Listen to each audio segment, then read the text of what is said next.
আপনি ভাবতে পারেন এই ছবিগুলো অ্যাভাটার মুভি থেকে নেওয়া অথবা কোনো দূরবর্তী সাদা নীল গ্রহ থেকে। বিশ্বাস করা কঠিন হলেও এই জায়গাগুলো আসলে আমাদের পৃথিবীতেই আছে। 15টি অবিশ্বাস্য স্থান যা আমাদের পৃথিবীতে সত্যিই বিদ্যমান। Underwater waterfall. মরিশাস পরিচিত তার সুন্দর সমুদ্র সৈকত আর স্বচ্ছ নীল পানির জন্য, তবে দ্বীপের দক্ষিণ পশ্চিম প্রান্তে এমন এক বিস্ময়কর দৃশ্য আছে যা দেখতে পানির নিচে যেন বিশাল জলপ্রপাত, কিন্তু আসলে এটা সত্যিকারের জলপ্রপাত নয়, বরং সমুদ্রতলের গঠনজনিত কারণে তৈরি এক অপটিক্যাল ইলিউশন।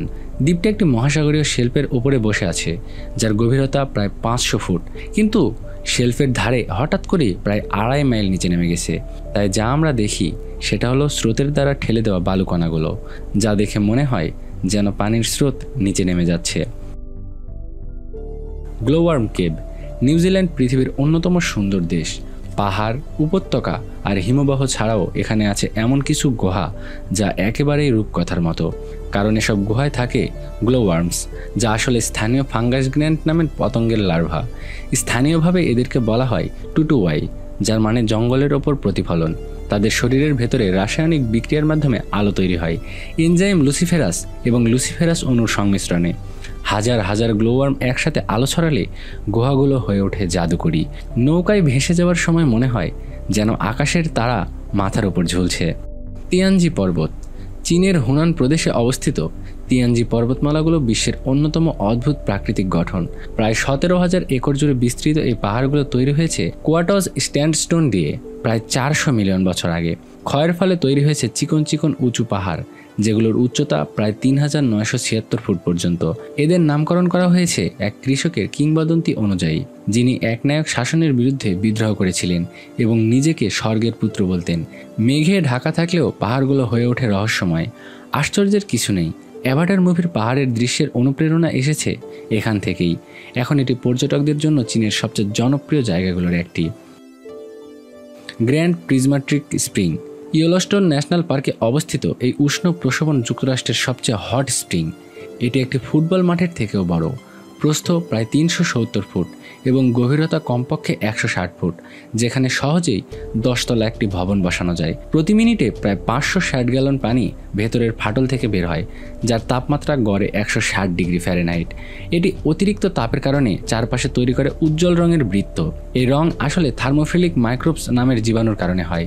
বছরের সময় ভেদে দেখা যায় লাল, কমলা, হলুদ, সবুজ ও নীল রঙের অসাধারণ দৃশ্য। Monte Roraima. প্রাকৃতিক পাহাড় সাধারণত অনিয়মিত আকারে হয়, কিন্তু মন্টে রোরাইমা সম্পূর্ণ আলাদা। প্রায় 12 বর্গমাইল সমান সমতল চূড়াটির চারপাশে 1300 ফুট উঁচু খাড়া দেয়াল রয়েছে, যা দেখতে প্রায় বর্গাকার। এই পর্বত ভেনেজুয়েলা, গায়ানা এবং ব্রাজিল 3 দেশের সীমানায় অবস্থিত। স্থানীয় উপজাতি পেমন ও কাপন জনগোষ্ঠীর বিশ্বাস এটা একটি বিশাল গাছের গোড়া, যে গাছ একসময় পৃথিবীর সবচেয়ে বড় ফলমূল উৎপাদন করত। এটি এতটাই অনন্য যে দ্য লস্ট ওয়ার্ল্ড উপন্যাস এবং আপ সিনেমার প্যারাডাইস ফলস দৃশ্যের অনুপ্রেরণাও এখান থেকে এসেছে। লেক রেদবা। আফ্রিকার উত্তর পশ্চিমে সেনেগালের রাজধানী ডাকারের কাছে আছে এক অদ্ভুত লেক রেদবা। এর পানির লবণের পরিমাণ এত বেশি যেখানে জন্মায় এক বিশেষ ধরনের শৈবাল, যা উজ্জ্বল লাল রঙের, ফলে পানিটা গোলাপি রঙে দেখা যায়। নভেম্বর থেকে জুন পর্যন্ত শুকনো মৌসুমে এই রং আরও বেশি স্পষ্ট হয়ে ওঠে। চারপাশে বেগুনি ঝোপের কারণে দৃশ্যটা আরও দারুণ দেখায়। হাজার হাজার মানুষ এখানকার লবণ সংগ্রহ করে জীবিকা নির্বাহ করে, তবে পানির অতিরিক্ত লবণাক্ততার কারণে এখানে মাছ খুব ছোট হয়ে যায়, অন্য লেকের তুলনায় আকারে 1/4। Red beach. চীনের পানজিনে রয়েছে এক বিস্ময়কর লাল সমুদ্র সৈকত। এখানে মাটির ক্ষারমাত্রা এত বেশি যে খুব কম গাছপালা জন্মায়, তবে সুয়েট শালসা নামের এক বিশেষ লাল গাছ প্রচুর জন্মায়, যা সমুদ্রটাকে রক্তিম করে তোলে। রেড বিচ হলো বিশ্বের সবচেয়ে বড় জলাভূমি এলাকা। এখানে এশিয়ার সবচেয়ে বড় রিড মার্শও রয়েছে। এটি একটি সংরক্ষিত প্রাকৃতিক স্থান যেখানে 260 প্রজাতির পাখি এবং 400-রও বেশি প্রাণী পাওয়া যায়, যার মধ্যে বিরল লাল ঝুটির সারস এবং কালো ঠোঁটওয়ালা গাংচিল আছে। The crooked forest. পোল্যান্ডের গ্রিফিনো শহরের কাছে এক রহস্যময় বন রয়েছে, নাম কুরুক্ট ফরেস্ট। এখানে প্রায় 400টি পাইনের গাছ অদ্ভুতভাবে বেড়েছে। প্রথমে সোজা উঠে গিয়ে উত্তর দিকে বাঁক নিয়েছে, তারপর আবার সোজা উঠেছে। ধারণা করা হয় এগুলো 1930-এর দশকে রোপণ করা হয়েছিল, কিন্তু কেন এভাবে বেড়ে উঠেছে তার সঠিক ব্যাখ্যা নেই। কেউ মনে করেন মানুষের ইচ্ছাকৃত পরিকল্পনা, আবার কেউ বলেন কোনো তুষার ঝড় বা প্রাকৃতিক কারণে এমন হয়েছে। তবে এখনও এই রহস্যের পূর্ণ সমাধান পাওয়া যায়নি। স্টোন ফরেস্ট মাদাগাস্কার শুধু জীববৈচিত্র্যের জন্যই নয়, ভৌগোলিক দিক থেকেও বিস্ময়কর। এখানে আছে স্টোন ফরেস্ট বা পাথরের বন, যা সাইনিডে বেমারহা ন্যাশনাল পার্কে অবস্থিত। কোটি কোটি বছর আগে এটি ছিল এক লেগুন। চুনা পাথরের স্তর তৈরি হয়ে পরবর্তীতে ভূকম্পনের কারণে পানি উপরে উঠে আসে। পরে বৃষ্টির ক্ষয়ে আর ভূগর্ভস্থ গুহার ধসে তৈরি হয় অসংখ্য খাড়া খাড়া পাথরের স্তম্ভ। কিছু স্তম্ভের উচ্চতা 2600 ফুট পর্যন্ত এবং এত ধারালো যে খালি পায়ে হাঁটা অসম্ভব। তাই এর নামের আক্ষরিক মানে দাঁড়ায় যেখানে খালি পায়ে হাঁটা যায় না। লেক বাইকাল দক্ষিণ সাইবেরিয়ার অবস্থিত লেক বাইকাল পৃথিবীর সবচেয়ে বড় মিঠা পানির হ্রদ। এখানে বিশ্বের 1/4 মিঠা পানি মজুদ রয়েছে। গভীরতা প্রায় 5387 ফুট আর বয়স প্রায় 2,50,00,000 বছর, তাই এটি সবচেয়ে পুরনো হ্রদও বটে। শীতে জমে গেলে এখানে অসাধারণ দৃশ্য তৈরি হয়। বরফের ভিতরে আটকানো মিথেন বুদবুদ, বাতাসে তৈরি বরফের অদ্ভুত গঠন, আর এমনকি পাথর ঘেঁষে থাকতে দেখা যায় বরফের উপরে। এ যেন পৃথিবীর সবচেয়ে শান্ত আর বিস্ময়কর জায়গাগুলোর একটি। রিচার্ড স্ট্রাকচার, একে আই অফ আফ্রিকা নামেও ডাকা হয়। মরিতানিয়ার ওডেন শহরের কাছে মরুভূমিতে রয়েছে এক অদ্ভুত প্রাকৃতিক গঠন।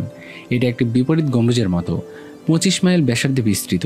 বিভিন্ন স্তরের পাথর যেন সুষম বৃত্ত তৈরি করেছে। স্পেস থেকে দেখা সবচেয়ে সহজ হলেও জমি থেকে বোঝা খুব কঠিন। বিজ্ঞানীরা প্রথমে ভেবেছিলেন এটি কোনো মেটিওর ক্র্যাটার, কিন্তু প্রমাণের অভাবে তা বাতিল হয়েছে। বাস্তবে এটি কোটি কোটি বছরের ক্ষয় ও টেকনোটিক কর্মকাণ্ডের ফল। মানুষের প্রাচীন বস্তি ও পাথরের যুগের অস্ত্র এখানে পাওয়া গেছে, তবে গর্তের কেন্দ্র থেকে কিছুই পাওয়া যায়নি। এর অসাধারণ পাথরগুলো সংরক্ষণের জন্য এটি একটি প্রাকৃতিক সংরক্ষিত এলাকা হিসেবে ঘোষণা করার আহ্বান করা হয়েছে। ফ্লাই গিজার দেখতে যেন এলিয়েন গ্রহের অংশ, তবে এটি নেভাডার জার্লক শহর থেকে মাত্র 20 মাইল উত্তর দিকে অবস্থিত। এটি মানুষের কাজের ফল। 1916 সালে কূপ খোদা হয়েছিল সেচের জন্য। পানি প্রায় ফুটন্ত তাপমাত্রায় থাকায় কূপটি পরিত্যক্ত হয়ে যায়। পরে 1964 সালে আরেকটি কূপ খোদা হয়, কিন্তু তাপমাত্রা যথেষ্ট না হওয়ায় তা ত্যাগ করা হয়। এর ফলে ক্যালসিয়াম কার্বনেটের কূপ গঠন হয়, যা আজকের ফ্লাই গিজার। এখানে 74 একরের বিভিন্ন পুল ও প্ল্যাটফর্ম তৈরি হয়েছে। পানি 200 ডিগ্রি ফ্যারেনহাইট পর্যন্ত গরম, আর আলগা ও খনিজের কারণে বর্ণিল পাথরের স্তর তৈরি হয়েছে। পাশেই অন্য গিজারের তুলনায় ফ্লাই গিজার অনন্য ও অদ্বিতীয়। নাইকা খনি, আপনি কখনো সবচেয়ে বড় স্ফটিক দেখেছেন? তবে নাইকা খনিতে যা পাওয়া গেছে তা এর চেয়েও অনেক বড়। 1910 সালে চিহুয়াহুয়া অঞ্চলে খনিতে 390 ফুট গভীরে একটি গুহা পাওয়া যায়, কেভ অফ সোর্স, যেখানে জিপসাম স্ফটিক ছিল 3 ফুট 3 ইঞ্চি লম্বা পর্যন্ত। 90 বছর পর নতুন খনির কাজ চলা গেলে 980 ফুট গভীরে পাওয়া যায় জায়ান্ট স্ফটিক কেভ। স্ফটিকের দীর্ঘতমটি ছিল 39 ফুট লম্বা, 13 ফুট চওড়া আর ওজন প্রায় 55 টন। তাপমাত্রা ছিল 136 ডিগ্রি ফ্যারেনহাইট এবং আর্দ্রতা 99%, তাই মানুষ এখানে সর্বোচ্চ 10 মিনিট থাকতে পারত। নিরাপত্তা সরঞ্জাম ছাড়া এখানে প্রবেশ অসম্ভব। এখন এই গুহা দর্শনার্থীদের জন্য বন্ধ, তবে স্ফটিক সংরক্ষিত থাকে এবং আরও বৃদ্ধি পেতে পারে। গেট অফ হেল, তুর্কমেনিস্তানের গেট অফ হেল কল্পনাতেও মনে হয় না যে প্রকৃত। এটির গঠনও বিস্ময়কর।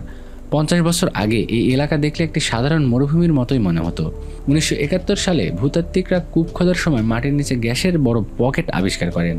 তারা ধারণা করে এটি স্বাস্থ্য ঝুঁকিপূর্ণ, তাই গ্যাস জ্বালিয়ে ফেলার সিদ্ধান্ত নেয়। একটি ভুল হিসেবের কারণে গ্যাস আজও প্রায় 50 বছর ধরে চলছে। গর্তের ব্যাস প্রায় 230 ফুট, গভীরতা 66 ফুট। আগুন, উস্কানি মাটির কাদা ও প্রজ্বলিত অগ্নি সব মিলিয়ে একটি চমকপ্রদ দৃশ্য তৈরি করেছে। এটি এখন দেশের অন্যতম জনপ্রিয় পর্যটন কেন্দ্র। একই সঙ্গে এখানে বসবাসকারী জীবজন্তু নিয়ে গবেষণার ক্ষেত্রেও তৈরি হয়েছে।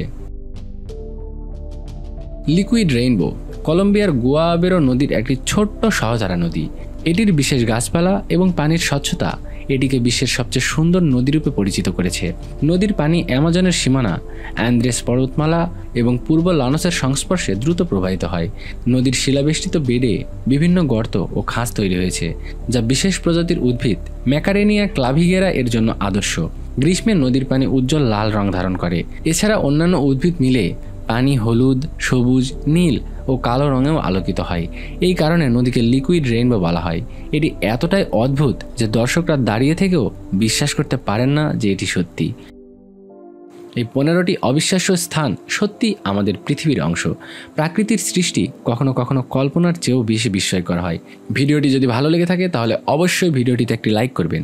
আর এমনই সব মজাদার ভিডিও পেতে অবশ্যই আমাদের চ্যানেলটিতে সাবস্ক্রাইব করে পাশে থাকা বেল আইকনে ক্লিক করে রাখবেন। ভালো থাকবেন, সুস্থ থাকবেন। দেখা হবে পরবর্তী ভিডিওতে।